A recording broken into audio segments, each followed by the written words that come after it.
Hi there, my name's Sally Bevis and I'm from McLuhan & Davis Communications and I'm a master trainer for this company. What I'd like to talk to you today about is mastering off-the-cuff communications. We've all been in situations where we've been caught off guard, where we're put on the spot, where we weren't quite prepared for maybe the situation that we found ourselves in. And sometimes we tend to panic or go blank or really struggle with getting our thoughts up front. We think about great thoughts after we've left the building and not right there on the spot. So really you've got to break it down into a few parts. You've got to think before you speak, you've got to imply a little bit of structure to what you're going to say, and then I also want you to think about how much information you give.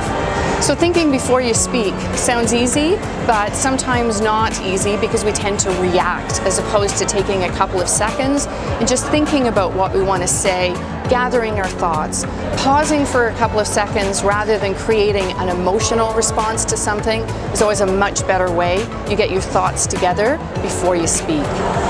The other thing is to think about a little bit of structure. So really positioning what it is that you want to talk about before you start launching into your response.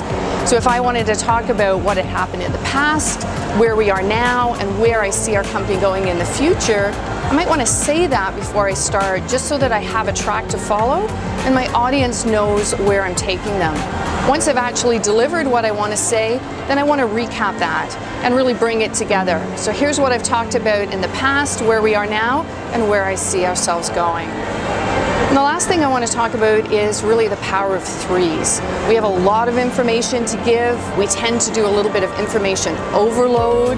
And so thinking about the three main points that you want to deliver, or the three key points, as opposed to going into 8 or 10 different kind of situations, really will allow your audience to remember what it is that you want to say.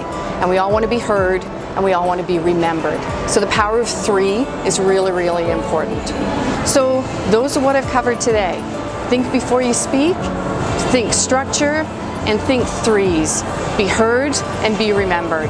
All right, so I'd like to thank you for your time today.